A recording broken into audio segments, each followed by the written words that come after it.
All right, welcome into another episode of TDSP. I'm back. I haven't been on TDSP for a minute while I was out for like a month. But Whole new guy. Same guy. Whole new Harrison coming in hot today, dude. Just the father, that's really it. Yeah, more measured takes, really. Some people come in hot, but now you've aged, you've wizened, you've matured. Yeah.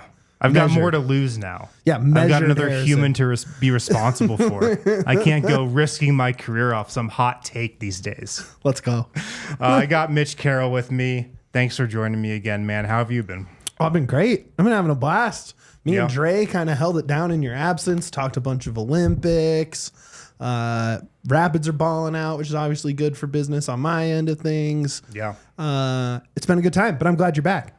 Well, I thought today we could set the table, set the stage for, some of the big storylines that are going to shape the next several months. Nuggets, Avs, Broncos, Hell yeah. Rockies, maybe not, but we'll go through a bunch of stuff as we always do on this show. Because we are definitely in the death of the summer when it comes to sports right now. There's nothing going on. I think we're almost at the point in the calendar when the Little League World Series is televised. No. And that's when there's nothing on. There's plenty. Oh. The Olympics is over, which I'm sad about because I watched so much Olympics. Sure. Probably more than I thought I was going to watch, but Well, we're in NFL preseason games. yeah. Every big European soccer league starts next week. MLS is in the playoff stretch / Leagues Cup right now. Yeah. Olympics just ended. We actually made it to where we actually don't have to watch baseball this summer. Baseball, the only one of the big four sports in real season, a real season part of it, and we don't have to watch it. It's great. Yeah. Thank you, Olympics. What did you what was your favorite part of the Olympics? Basketball. Yeah. But it always is for me. It seems like basketball went to another level this year. I loved it. And I was one of those Nuggets fans rooting for Team USA. Oh yeah, you were. Yeah. I totally understand rooting for Serbia. I thought it was weird how many comments I saw on Twitter that were like, if you're rooting for Team USA, I lost respect for you. Dude, was it not cool to root against Team USA like in the past? I feel like it was cool to hate America before. Now we have to love it. Let me say this. Rooting for Steph Curry for 3 weeks was fun as hell. And it was the only 3 weeks I'll ever get to root for Steph Curry in my whole life. And it was super fun. Well, we said this on the Nuggets show. Steph Curry being the hero was the best outcome. Absolutely. I could not live with Joel Embiid being the hero, Kevin Durant. I could not live with those things. Steph Curry doing it was great. Philly folks think Embiid was the hero, but how could you even talk yourselves into that?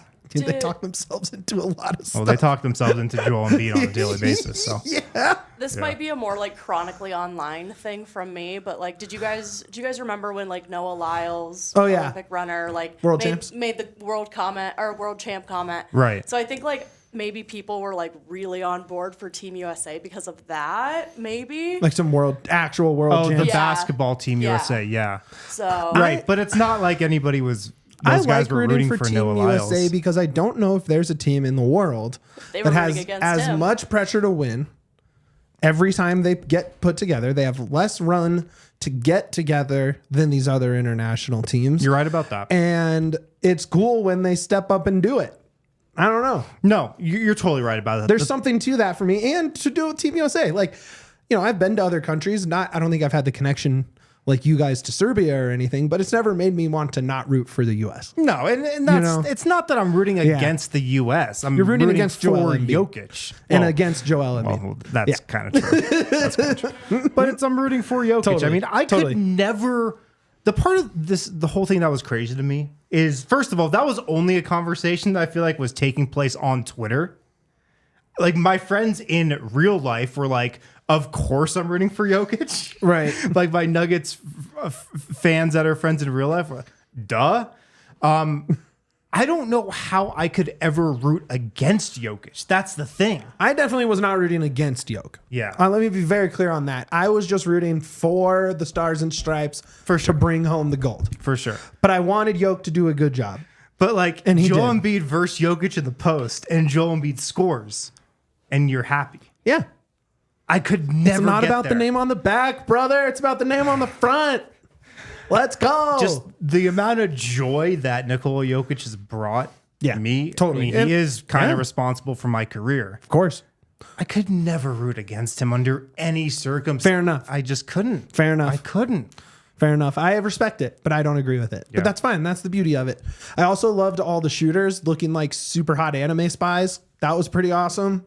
Oh, yeah. Including the Turkish guy. Yeah, he was super hot too. Yeah. They're all hot. It's crazy. That dude was he was the Jokic of shooters. Yeah. And then skateboarding was super fun. And then swimming. I just love swimming. Swimming's like my favorite non-big sport by a pretty wide margin. So I had a blast watching that. Yeah. I always fall in love with volleyball during the Olympics, indoor specifically. And shout out to Chris Marlowe for calling the other one. I thought that was pretty cool too, for calling beach. Dude, what a gig Chris Marlowe has. Calls 82 Nuggets games, first round of the playoffs, then goes to Paris. For 3 weeks to call the Olympics. 2 weeks to call the Olympics. It's pretty cool. What a gig. And also that stadium where that outdoor volleyball was, beach volleyball was, right next to the Eiffel Tower, the coolest stadium that I saw. Like being there for 2.5 weeks, man. What a gig. Very, very cool. Yeah, no, I had a blast. Yeah. Olympics was awesome. I did get a little sad when it ended, though. Just a little bit. I don't know what I'm going to do when I wake up at 4 a.m. Euro soccer, dog. I guess so. Yeah, I'm telling you. I was up at 5 on Saturday watching soccer. Yeah. I'm going to get you hooked. You just wait. You just wait. I'm hooked. I'm pilling you slowly but surely. Yeah, I don't have a team, though. We'll work on it. We'll work on it, chat. I'm not good at adopting teams like that. It's got to run deep for me. That's the best part. I know, but you can find any stupid reason and then ride with it. Yeah. Yeah. Anyways. All right. Let's start with our first storyline. Let's talk about Russell Westbrook. Hell yeah. You know, the Russell Westbrook part of the Nuggets, I feel like it's going to be two separate things all season. It's going to be how the Nuggets are doing, and then it's going to be how Russell Westbrook is doing, I feel like. And of course, they're tied together, but I also feel like they're going to be viewed a little separate because Russell Westbrook is just such a massive figure in basketball. Like, Russell Westbrook is huge. He's probably, the second most popular player on the Nuggets behind Nikola Jokic. Easily. You could even make the case that in some corners, some circles of this country, he's more popular. He probably is than Nikola Jokic. He's got his own fan base. He's got his own section of people who ride or die with him. There's going to be just so much more attention on, the Nuggets because of him that I feel like how he does all season long is going to be a massive storyline. What are your thoughts on Westbrook? Well, number one, I think it's kind of scary how high up the list he is of best players to play for the Nuggets. If you're talking just career-wise. Yeah, not just in this era, but like in any era. Yeah. Like how high up that list he is. Number one, which is crazy to think about. It kind of is a disservice to what we've done to Jokic now that he's 30. And if Millsap, washed Westbrook, washed DeAndre Jordan are the highlights, that's crazy, right? Wait, where do you think he ranks? All time, I'm not exactly sure. I'd really have to think about Probably 2? Like ever? Like career statisticals? Yeah, he's probably like 2 or 3. I mean, is he a top 50 player of all time? He's got to be in the neighborhood, right? Probably when all is said and done. Yeah. So that is like, to me, yeah, he's in, which is scary, right? Also, I think it's going to work when he plays with Jokic. Well, everybody works when they play I know, with but Jokic. that's the thing. Torrey Craig worked when he played with Jokic. But I know, but that is why I'm so excited about it. Jokic makes everyone better. Yeah. This dribble handoff action with Westbrook getting downhill around Jokic at the top, with MPJ in the wing, with Jamal ready to catch and shoot or start the next action. I mean, I think it's going to be fun. Yeah. Could it be terrible? Absolutely. Absolutely. My real honest to God take on Russell Westbrook is it could be good, it could be bad. It's going to be interesting. Yes. That's all we want. And what I think the most likely outcome is that it's just okay. I think that's the most likely outcome. Yeah. It's not necessarily great. It's not necessarily terrible. It's fine. And like, I'm excited for it because it's a really interesting angle to a Nuggets team that we didn't have last year. Last year, The Nuggets were pretty vanilla. They ran it back a lot, aside from losing Bruce Brown. Not really a lot of drama, which is a good thing. A lot of continuity. They pretty much had a run-of-the-mill, pretty standard regular season for them. And it was a great regular season. 57 wins, second most all-time in franchise history. It was great, but there weren't a lot of juicy storylines. Nope. Russell Westbrook is such a juicy storyline that I'm excited to cover it and watch it unfold. Aren't you excited to watch him just dunk the lights out on somebody on like a Tuesday in February? There's going to be 20 Russell Westbrook moments this season that are just like, stand up out of your seat. Wow. I know. I'm so excited. Yeah. That's the exciting part. The crowd's going to love him. Oh, absolutely. Dude, I was in the house for the one Nick Young game, and the crowd was going insane. I remember the game. The crowd was going crazy. One of the loudest moments ever at Ball Arena. It was some of the most fun I've ever had there. And this is going to be 10 times that. People are going to love it. People are going to love it. And look, he's not at his best. He can't shoot. But get the ball in his hands off of Jokic handoff going downhill. I think that is enough to make him like a decent positive on the court. Like, I really do. Yeah. There's going to be action at the rim, which besides Jokic on post-ups, there's just not a lot of action at the rim with this team. Right. There's not a lot of drivers, not a lot of guys that get to the rim consistently. And that's what Russell Westbrook does best at this point in his career, even though he's not a great finisher. He gets to the rim, which can help the Nuggets offense in a lot of ways. Can him and Rocky make up and be friends again? Is that possible? It's a storyline number 2. Wait, is it really? Did I line that up? Oh, man. But if I'm the Nuggets marketing department, I'm playing this up, right? Yeah. Like during the preseason, which is probably the time to do it, one of the home preseason games, you have to have a whole portion of the Rockies skit that night dedicated to him and Russell Westbrook, a mending of bridges there. Do you think it would be more fun though if like they just kept the hatred going? That's another possibility. Yeah, you could lean into it. Just lean into it more and just like a little wink, wink. The first time Rocky does the backwards half court shot, Westbrook blocks it at the rim. Love that. Love that. Yeah, but I've got to think the Nuggets have to be thinking about this, and they've got to play up to that. They got to play into that a little bit. I would hope. I'm surprised at how effective he was last year. Well, last year, everybody's like, there's a stain on Russell Westbrook right now, and I get it. Last year was definitely the best year out of, the last 3 or so that he's had. He had over 2 win shares, PER over 16. And even people at the Clippers say that. They're like, yeah, he's Russell Westbrook, but he actually wasn't that bad. It's mostly the Lakers people that hate him. We don't need to listen to Lakers people. So yeah, I know the Wizards people really liked him. They had fun watching him, at least. I don't know how good it was. Well, they haven't had but they had a good time to get excited about. And that's all I really care about, man. Like, I just want good players. I want name recognition. I want the big games. I want the storylines. I want the Nuggets in the zeitgeist. And if signing Westbrook leads to that, that's fun. James asks, what percentage of the OKC Russell Westbrook should we expect to see this year? Does that mean just like one-man show Russell Westbrook? Because with the bench, you might get a lot of the Russell Westbrook one-man show. And honestly, with how the Nuggets bench has been, I'm fine with it. I think Westbrook is starting by the playoffs. At the 2? Yeah. I really do. Malone is going to love him, dude. We got Swipa in the comments as well. What's up, man? Swipa, what's up, dude? If he's starting by the playoffs, is that a good thing or a bad thing for the Nuggets? Probably not great. Right, I want to talk about that in a second on the other side because I think it's an interesting ask. Let's hit a break real quick, though, and then we'll get to that. Guys, check out UC Health. Really excited to be partnered with them. They've got a new initiative, Ready, Set, Co. It involves Coach Prime over at University of Colorado. He wants to help you and other Coloradans be your healthiest selves. As the Chief Motivation Officer of UC Health's Ready, Set, Co Challenge, the goal of the challenge is to get Colorado back to its rightful place as the healthiest state. So there's a couple pillars to this challenge. 4 pillars: nutrition, exercise, sleep, and mindfulness.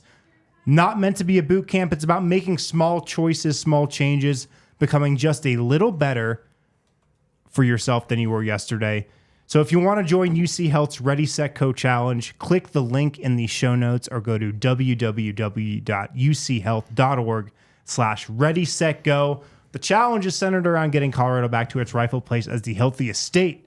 The goals, like I said, keep each pillar of Ready, Set, Go approachable. Check it out. If you want more info, uchealth.org/Ready, Set, Go. Also, Toyota, the official vehicle of DNVR. Trucks have always been a part of their DNA. For generations, Toyota has built durable legends destined for greatness and perfect for Colorado. They have 17 different models available with all-wheel drive or four-wheel drive like the Epic 4Runner. They've got the 2024 Tacoma, the return of the iconic 2024 Land Cruiser that happened earlier this year. They also offer more low and zero emission vehicles combined than any other automaker to give customers numerous choices to reduce their carbon footprint. 16 different hybrid vehicles to choose from, like the Tundra iForce Max Hybrid. Toyota's SUVs like the RAV4 and Grand Highlander, perfect for the highway or the trail. So visit your Front Range Toyota stores at a location near you, AutoNation Toyota, Arapahoe, and Centennial. Corwin Toyota in Boulder, Groove Toyota in Littleton, Mountain States Toyota in Denver, Stevenson Toyota East in Aurora, Stevenson Toyota West in Lakewood. Toyota is a proud partner of the Denver Nuggets. It's the official vehicle of DNVR.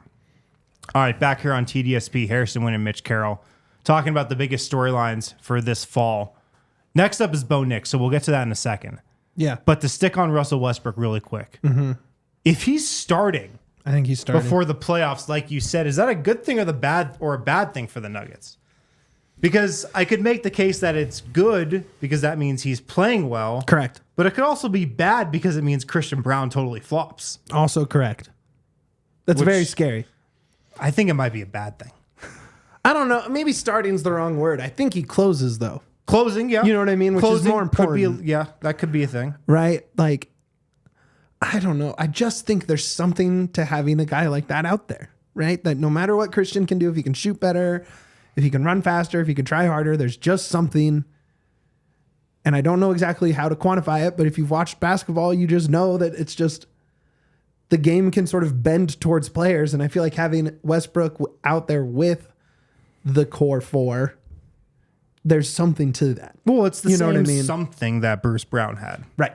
It's the dog in you. It's the edge that you play with. Love that. And that's what they missed by losing Bruce Brown. That's what Bruce Brown had. He gave that 2023 championship team so much of that toughness, and maybe Westbrook can give them some of that. I do think that's a reason he's here. Mm-hmm. I think a bigger reason is because Nikola Jokic wanted to play with him. I think that might be the main reason. I'm nervous, though, a little bit about Russell Westbrook coming here. In what way? I've got some nerves about it. In what way?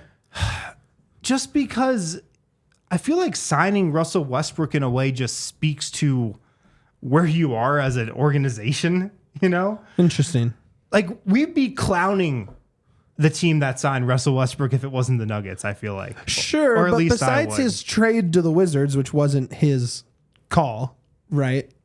Yeah. He's basically only been signed by summer air quote contenders, but you know, like teams with championship aspirations, right? Clippers wanted him, Lakers wanted him. Yeah. Like, it's not like he's cashing that check from Charlotte. Totally. You know what I mean? Like, totally. He's in rooms with guys that are working their ass off to win, like a LeBron. Yeah. Not like James Harden, but maybe Kawhi Leonard. It's just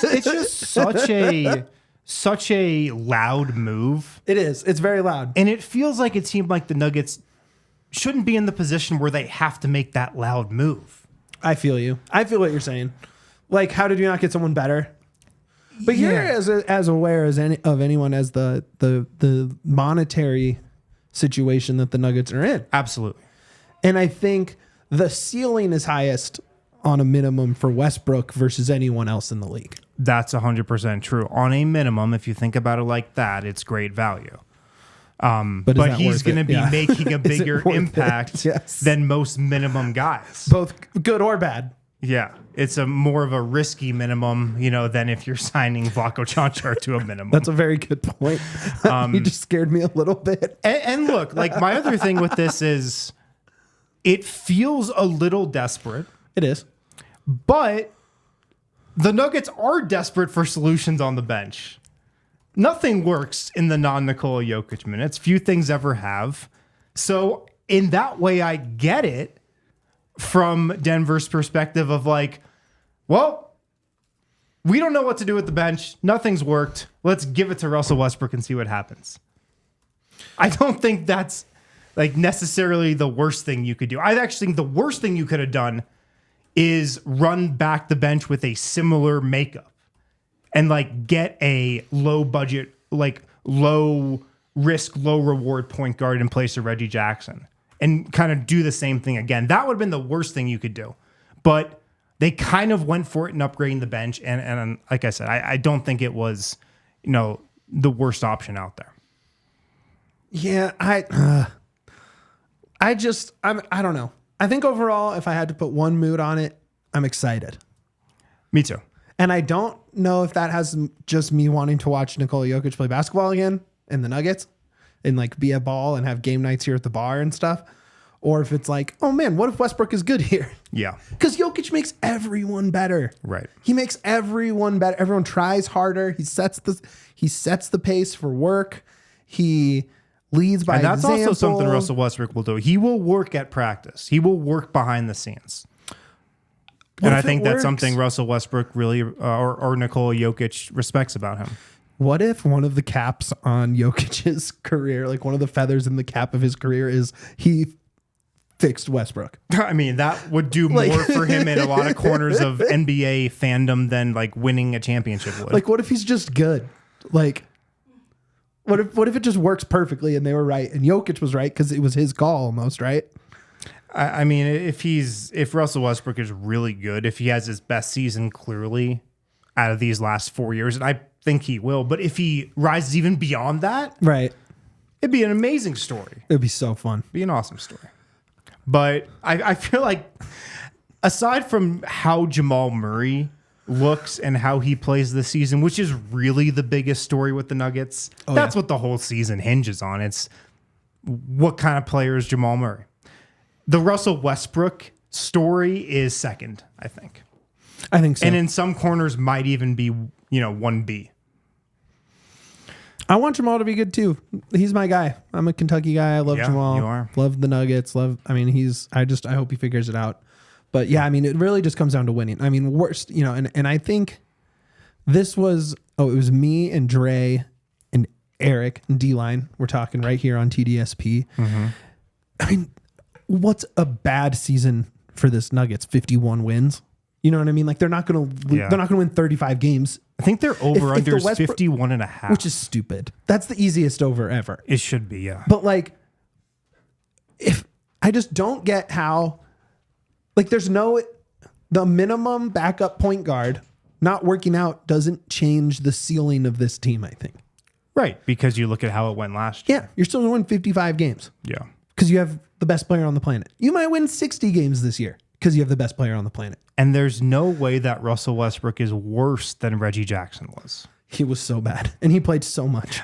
He played so much. I feel like there's been a bit of revisionist history about Reggie Jackson since he left.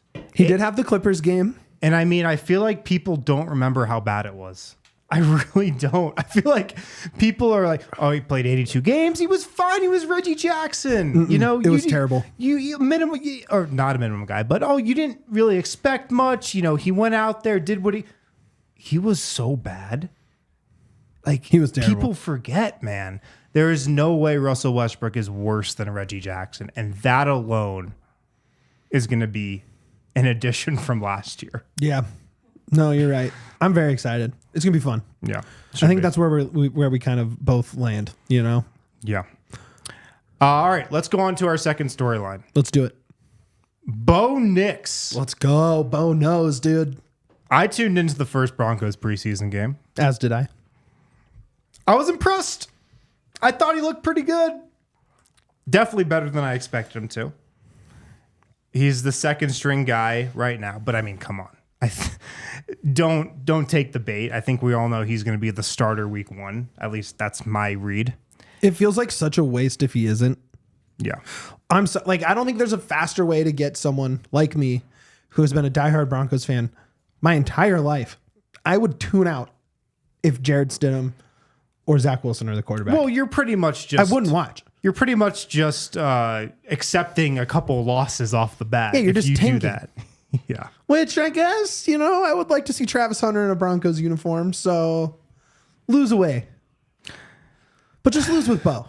Yeah. Or win with Bo, but play Bo. You can't not play Bo. I liked what I saw in that first preseason game. He looked good. He looked confident. Now, I know it was preseason. I don't want to get too excited, but the Broncos at least have something exciting brewing here.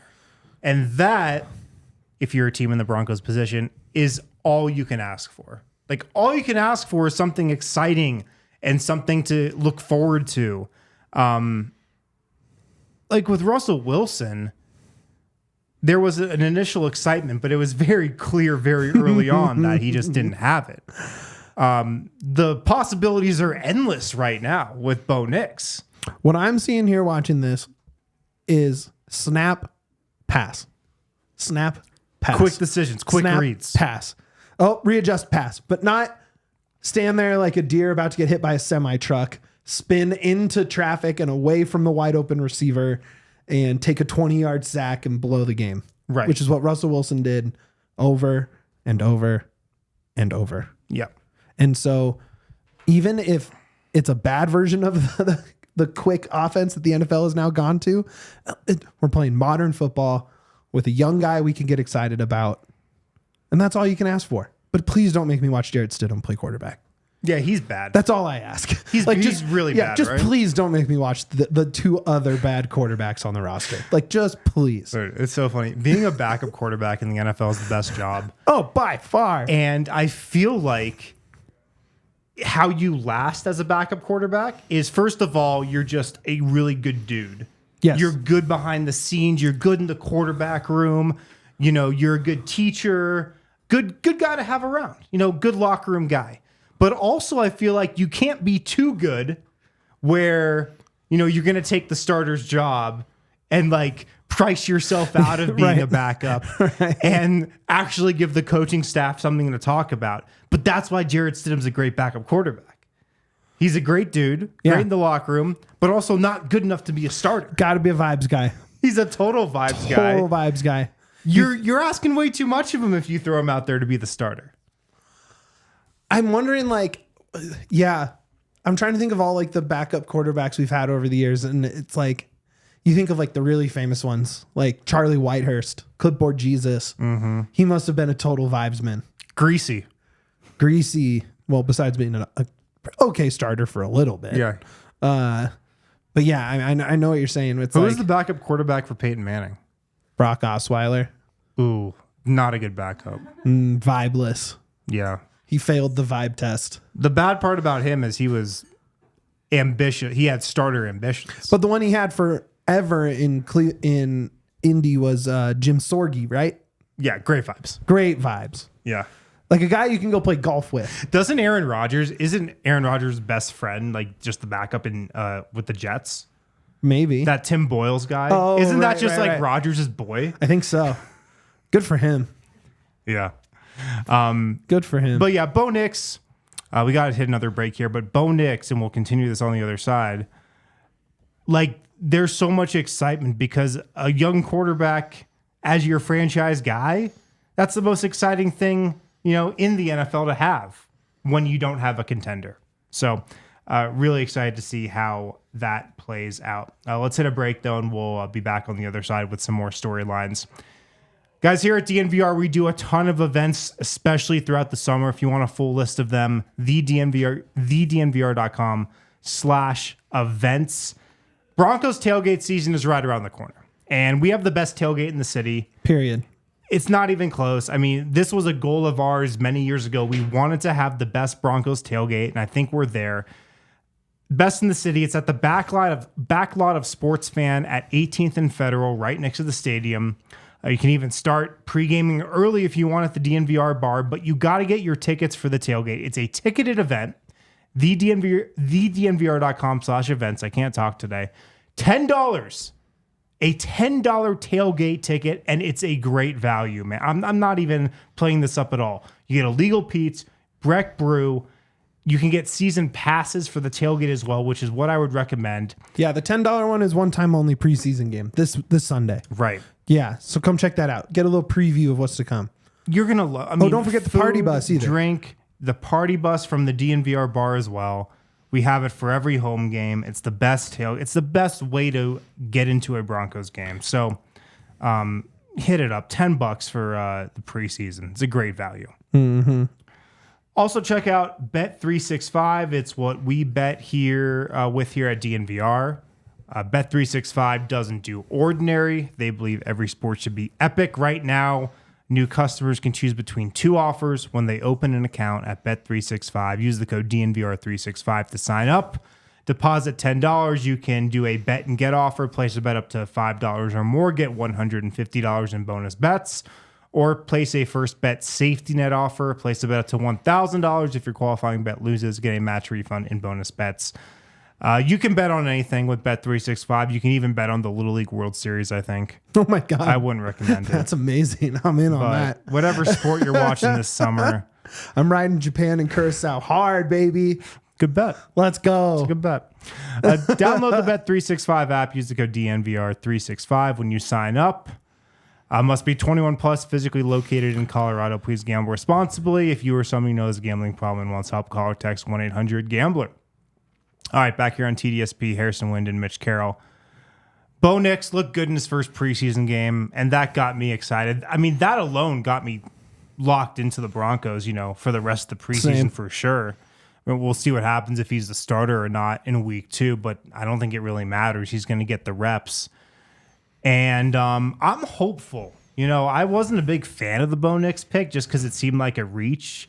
But when, your top decision maker has a guy and he goes and gets his guy, you got to respect it. And so Sean Payton obviously feels a certain type of way about Bo Nix. Maybe he's right. Maybe he's wrong. But, there's a chance he's right. And, he could be the guy. The funniest thing about quarterbacks to me is it's either not worth it at all. It's either complete waste or it's the biggest steal you can have. Right. Right. Because a good quarterback's worth way more than one first round pick. Right. So it's especially a good quarterback on a rookie deal. Right. So either it's a hit and it's amazing or you wasted a first round pick. Right. And there's zero in between. Right. And that's what's crazy to me about that position in football in general is it all rides on this kid. And it really rides on if he can be good enough in his rookie window, pay-wise, to squeeze in a super team around him. Yeah. Can you go get, CJ Stroud was good, so they went and got Diggs. And yes, it's Diggs. And it's can you do that? Can he be good enough for you to do that? I know. That's definitely the formula right now in the NFL, right? Yes. Your quarterback on a rookie deal is good. Yeah. His rookie year. After a rookie year, you either know or you don't, I feel like. 100%. It's CJ Stroud. I don't know. You might not know with Bryce Young. But the guy's good. And then you're like, all right, here's the window. The window's open. Yep. Let's go get Stephon Diggs. Let's go beef up the team. This is the time. You cost nothing now. Yeah. So we're going to throw a bunch of money at guys to make you better. Right. And then you'll hopefully be good enough by the end of that when we don't have as much talent surrounding you because of your paycheck. Right. But the hope is we win a Super Bowl before that. Yeah, totally.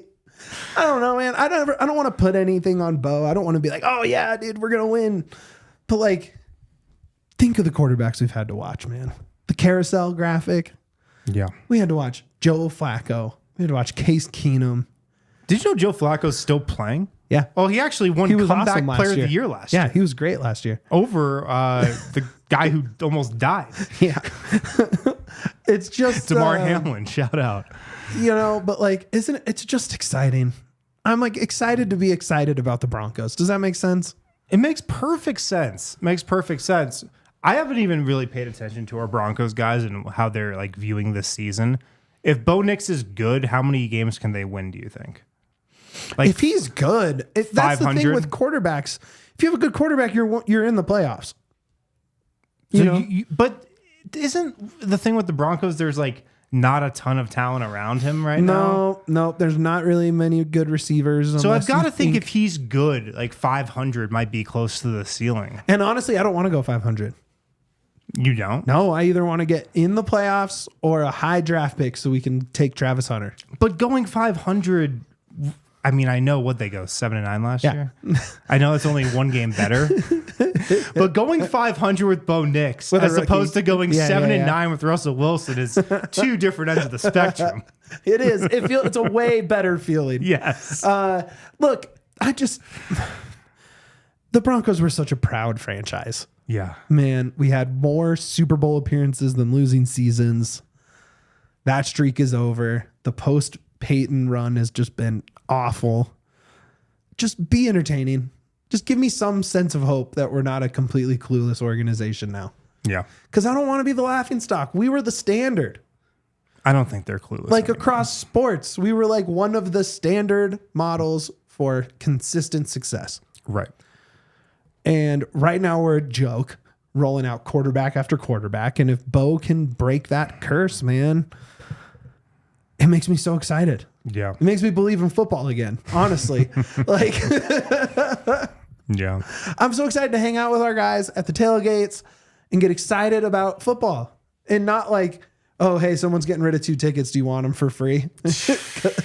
Which is what it was, you know? Yeah, for sure. I don't know. 5.5 wins is the line. He's 5-5-5-5-5-ish says. If Bo is good, we can definitely win like 9-10. I agree. If tough division though. I don't see it being good, Harrison. I don't really know what I'm talking about. The Chargers aren't that good anymore, right? They have Herbert. Right, but all you need is a quarterback, man. The Raiders are the Raiders. The Raiders are the Raiders. Hey, we beat the Chiefs last year. We did. That was almost the bigger curse than the quarterback curse. We did beat the Chiefs. I couldn't lose to the Chiefs again. Just be exciting. I think that's really the thesis. I'm excited. I'm like, I'm going to leave that to the Broncos guys, to our DNVR Broncos guys, to be like how, the X's and O's and what can this team do if this happens or how this happens. That's not really our vibe here. Our vibe is, can we have fun watching this team again? Because that's the only thing I care about. I don't want to be like, oh, all right, got to watch this Broncos game. Right. It's going to be bad. It was a chore last year to watch the Broncos. I got to watch them lose to the Jets. Yeah. Who do we play week 1? I'm looking it up right now. I have the home games in my head from Seahawks. Yes, in Seattle. Winnable. Geno Smith, sack him. Winnable. Home opener is Russell Wilson coming back to town. Oh, if they go 2-0 with the second win being over Russell Wilson and the Steelers at home. Oh yeah. Is he the starter in Pittsburgh? Russell Wilson? Because I know they also have Fields. I think there. you should start Fields. I think you'd be crazy not to. Yeah. Why take the swing on him? Right. To put him behind Russ. Right. Especially when you got him for free.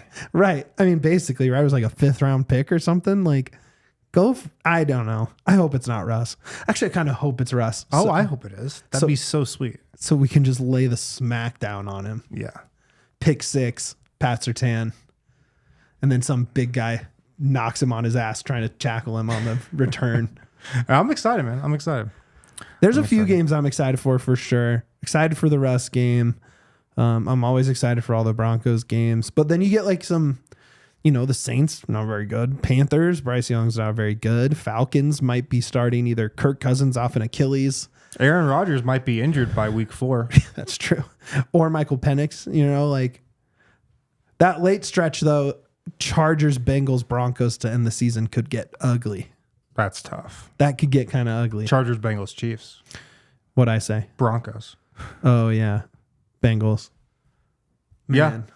Well, I mean, I liked what I saw in that first preseason game. Me too. It's going to be the only story that really matters around the Broncos this year, and it's off to a good start. All right, let's move on. I got a couple more storylines here. Let's go. Gabe Landeskog. Okay. He's in the thumbnail. So, I mean, we know the basics of the story with him.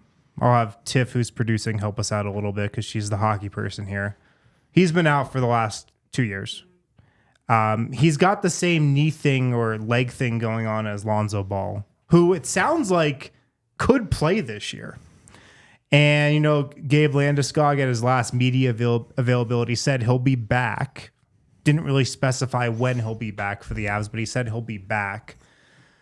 I mean, Tiff, how big of a storyline is this going to be? Or is this just going to be something that, like, when it happens, it happens? Or are people going to be talking about this all year? I think people are going to be talking about it all year just because Landy has given no clarification. So the last press conference that him and Chris McFarland had, his exact quote was, between mid-September and start of April. So that's the season. So that's the entire season, yeah. They've got a sense of humor, right? Well, yeah, I mean, you got it at this point. So I think it's been a waiting game this entire 2 years that he's been out. So I think people are just going to keep asking about it until he's ready. And people do look at Lonzo Ball as kind of the comparison there. And people like to say if he's getting close, Landy must be getting close. But we will definitely see. And I think the other storyline that comes from Landy being out too is there's a lot of debate on whether or not they should give up the captaincy. And if they I've should seen move on this. from this. This is a perfect TDSP topic for a couple guys like us to talk about. Totally.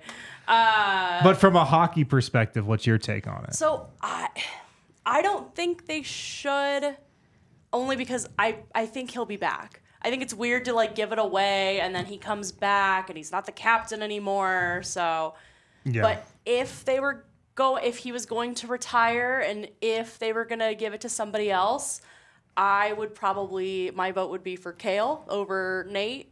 Nathan McKinnon is much more of a Kobe Bryant going to scream at you. I agree with that. Not really build you up in like a productive You manner. need a vibesman as captain. You need the vibesman, right? You need the You don't want the yelly guy. Leader. Yelly guy's the assistant captain. He gets the A. He gets the A, and he's had the A for forever at this point. You need the throw the team party guy. Yeah. Yes. Is that Cale Makar though? I don't know if that's Cale either. I mean, my read on Cale is he's more quiet. I think so. He definitely can get a little chirpy sometimes, but he kind of looks like a dork sometimes. He still looks like a baby. Yeah. He absolutely still looks like a baby. So, I mean, I don't know who else it could maybe be. There's not a lot of options. There's really not. It's so weird. The captain label in basketball, you don't have a captain. Some teams have captains. Some do. The Knicks put out a whole press release when they made Jalen Brunson a captain. Yeah. No other team does that. Yeah. It's a big thing. It's a big deal in soccer. Soccer, it's a huge deal. Yeah. But basketball, it's not even a thing at all. Again, unless you're the Knicks who still carry on Are they the only team that does that? I think so. That's so funny. They're definitely the only team that makes a big deal out of it. Got it. Nuggets don't have a captain. Like when they send out a couple guys to talk with the refs and meet the captain of the other team at the beginning of the game, it's usually like a rookie because nobody else wants to do it. That's the basketball mentality of that type of thing. I mean, yeah, your captain, it's probably Nikola Jokic, like your quote unquote leader, but you don't label a captain in the NBA. The NFL, like you do. Apparently, the Warriors had C patches for their guys, for captains. Yeah. Like right now? Steph, Clay, and Dre. Well, this is from a year ago, so this would be 2022 season. Okay. Interesting. Sorry, I just had to look this up. I'm really curious now. Because I feel like a lot of teams don't. CP3 and Blake were co-captains on Lob City. Okay. But it's like, I think what it is they don't make a thing of it. There's no armband. There's no patches. There's no going out for the coin toss. There's no... Yeah. Because it's such a small group. Do you need someone to be like, I'm the captain? Yeah. I kind of wish every team made it a thing, though. I think it's cool. I like it. Jokic would obviously be the captain. Yeah, he would be. A reluctant leader. I like that. Understands the weight of it, doesn't want it, but is willing to do it. Yeah, the leader we deserve. I don't think there'd even be really another choice for captain. Oh, you don't think Jamal Murray is captain material? Not different pod. I think your choices for captain are either like Jokic or you could go DeAndre Jordan. Yeah. That's what I was thinking. I'd love it. Yeah. I really, really, really hope Landy comes back. Could be Jamal, maybe. I really hope he does. I hope so too. He's maybe my favorite hockey player I've ever watched. Not because he's the best I've ever watched.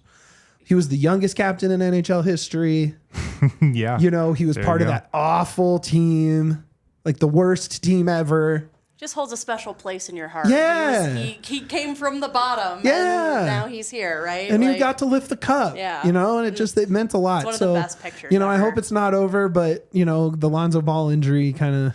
Yeah. The comparison of that makes me think it's never happening. Well, apparently the reports out of Chicago are like Lonzo Ball is scrimmaging and playing. So I haven't heard anything about a definitive timetable. It's such a different game. All of last season's playoffs, like Landy was on the ice, and Right, people were I like, remember, he's ready, he's amped, he's ready to go, he's with the team, and it's like skating around, running around, doing scrimmages, stuff like that's not 100%. Knee contact, 100% ball. running in a half court offense versus skating by each other too. And just getting clipped. And just getting clipped seems so much more dangerous. Yeah. Also, there's no way you can come back in the playoffs after not playing for that long. That's ridiculous. But it would have been fun. Like that, I remember when Jamal Murray was trying to come back, and it's like, bro, if you can't come back for the last part of the regular season, you can't just come back for the playoffs. That's insane after not playing the whole year. So Crazy. We genuinely think they'll just like get on the ice and just be like, oh, it's like riding a bike. I'm just awesome again. Steph, in your heart of hearts, does he play this year? I don't think so. Tiff. I said Steph because I was reading Okay, about. that's why I was reading about Steph Curry, so my bad. No, you're totally Tiff fine. says no. I'm gonna say no. What does the rest of the Avs guys think? Or and girls, Megan. I don't know. Let me see if I can get a gauge real quick. All right, no big deal. Yeah. I mean, I respect the timetable Landeskog put out there, but it's really like I'll be back from September until March or playoffs. February, because you're not coming back in April because that's when the playoffs start. That is so yeah, I funny. mean, I don't know. It'd be cool if he did play, for sure. What's or how's the Avs squad looking heading into next season? I think they're looking good. We're filling some holes. We've got quite a few. What did I say? What am I funny about? I think we're feeling solid. Okay. Got some new guys, DeHaan and Phillips and Shillington. I think that's how you say his name. It's Shillington. yes, but it's spelled like Krillington or something like that. Oh, that's gonna be a fun one. Yeah. I don't know. I'm feeling pretty good. All right. Feeling confident. I don't really know what we're gonna. The other big storyline, the drama is Nichushkin, so that's still kind of up in the air as regarding what's gonna happen there. I'm gonna guess he doesn't play again. I'm gonna guess he doesn't play for the Avs again. Yeah. No, I think he plays in Russia. Right? He's Russian. We'll see. Yeah. He's not playing for the Avs again. That's for sure. That's a bummer. He's so good. It felt like we chose him over Kadri too, Right. which really sucks. Wrong Because decision. then he missed 2 playoffs in a row. Wrong decision. Last week we did a what if for the Avs episode, and that was like my big one. It was like, what if instead of Val getting that contract, it was Kadri. Kadri. Right. Dude, the hate trick is It's been like so one of the different. greatest sporting moments of my life. Yeah. I Honestly. advocated so hard for that in our DNVR Yeah. best That games list. that was playoff my- run here in the bar, the pre-bar, Yeah. Yeah. when you were still bartending, I know. was crazy. That was a time. Pre-remodel. I wish Kadri it was instead of Nuke, but what are you gonna do? I know. Can't go back. We don't live in that world, unfortunately. But yeah, I think there's a lot of like legality stuff that they have to go through, but I don't see him playing for the Avs again. They have 3 top whatever guys in the league, right? Like top, I don't know where Mikko is, but he's the lowest end of those 3, right? But you have Kale, you got Nate, Your big and you 3. got Mikko, and that's about as good as any team has. But then on top of that, you have Devon Taves and Jonathan Drouin Lecky. and Lecky. Yep. So, Love Lecky. and love or hate him, Sam Girard, the little tornado. La Tornade. So I'm feeling okay. We'll DNVR see. appreciator, Sam Girard. Yes, Oh, he DNVR is? appreciator. Hung out with him downstairs Him and his Nice. wife came in once. a couple times. That's dope. Yeah.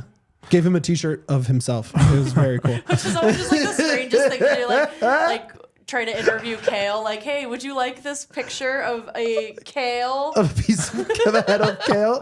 Probably not. He probably doesn't want that. It's such a funny dynamic when you're giving a player a T-shirt of theirs. It's like when we gave Peyton Watson his T-shirts. That was a little different because he helped design them, and we knew he really liked them before we gave them to him. It's so funny, though. Helped put them together. But he wears them all the time. Like his whole family does, so I think they like him. Yeah.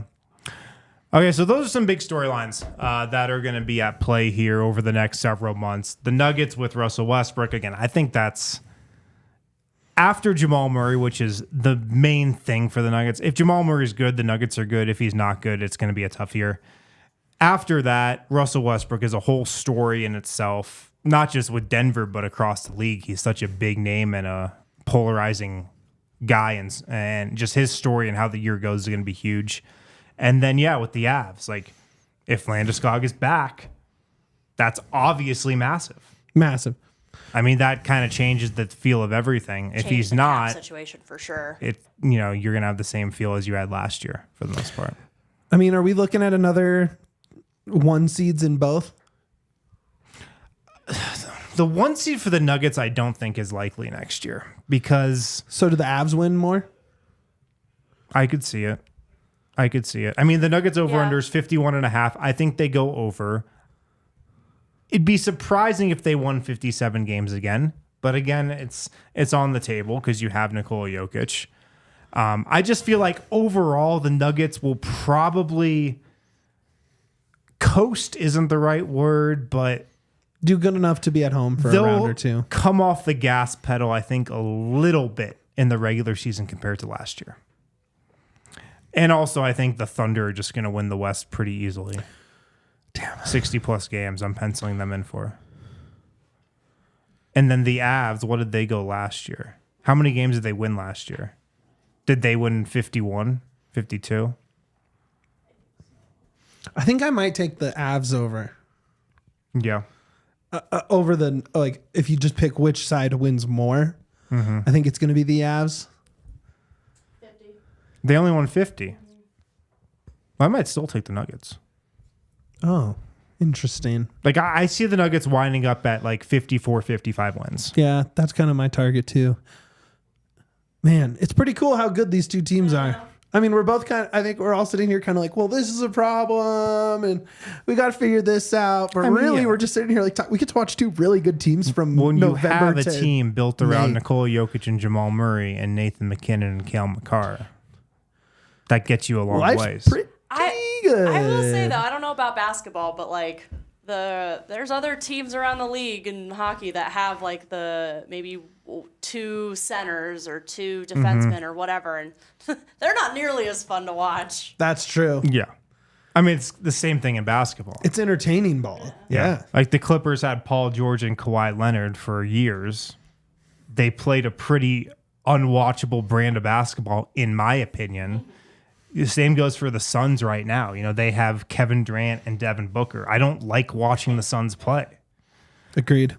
I'll watch them, but it's not that enjoyable to me. Like, I like the style of basketball the Nuggets, the Thunder play.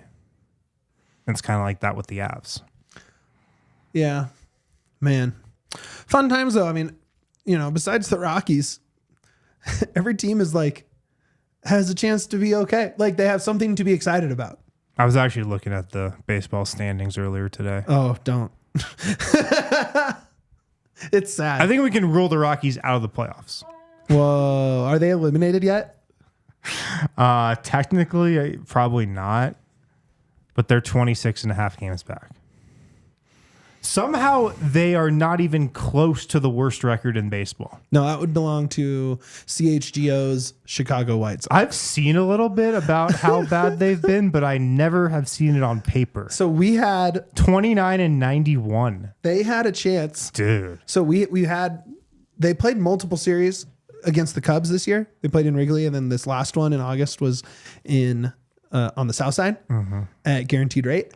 And there was a point where they had a chance to set the longest losing streak in Major League Baseball history on that night, on a fireworks night against the Cubs at home. Wow. What a hot ticket. And well, that's the thing is they ended up losing before that. So then it was just two bad teams playing each other. It kind of gave up the chance for it to be historical. What was it, like 25 games in a row or something? I think it was 22 or 21, something like that. That's insane. And they have a negative 241 run differential. And it was because they played the A's, who are like historically terrible too. Yeah. On just the anti-heater. I did see a cool little tidbit about the guy the Rockies just drafted, though. Apparently he bombs baseballs. I love that. He's just a straight power hitter, which is exciting. Yeah. There might be a fun thing we can do on a future TDSP with the A's. You know how they're playing in Sacramento for a couple seasons? Yeah. It's a nice AAA park, but it's small, right? It's small. But like we could do like if where would you have Denver sports teams play in the meantime while a new stadium was being built? In Colorado. Yeah. It's just interesting, you know? Yeah. Because it's pretty cool that they're going to be playing at such a weird stadium for like 2 years. Right. Not to totally sidetrack our talk here. Oh, it's a good thing to think about. Like, it's very interesting. Yeah. I think we know where the Avs might play. They'd play at Magnus, right? Or would they play up in Loveland? Oh, probably Magnus, yeah.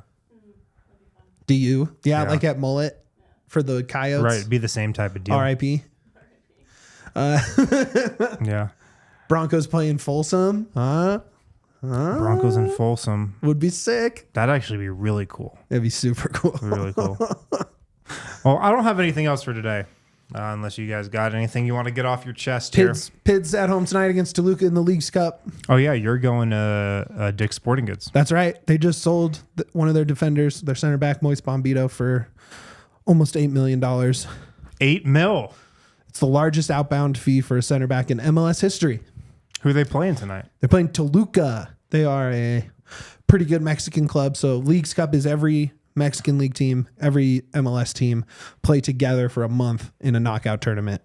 Very cool. They both take a break from their leagues and play that. It's cool as an idea. It's lame as like a capitalistic pursuit of like a money grab. Well, dude, you know who you're talking to? The NBA is having the Emirates NBA Cup. Exactly. Yeah, exactly. Which I'm disgusted It has about as much soul as that. Right? I hate the in-season tournament with a passion. Well, you might not like Leagues Cup then, but the Pids are hot. Cool in soccer because soccer it's where that type of thing originated. The Pids are hot. They just beat 2 Mexican teams in a row for the first time in club history. Mm-hmm. They can make it 3 tonight. That puts them in the quarterfinals. It would be super fun. Nice. Should be good weather tonight out at Dick's Sporting Goods Park. We'll have our show tomorrow at 9:30 to talk about the Rapid show tomorrow. a.m. if you want to check it out. That's all I had to get off my chest. Cool. Mitch, thanks for hanging out with me. Tiff, thanks for producing. Thanks for dropping your Avs knowledge on us. Guys, thanks for hanging out in the chat and watching. Throw us a quick thumbs up before you get out of here. And I think we'll be back next week talking more Denver sports. Talk to you guys then. We all silly like the mayor.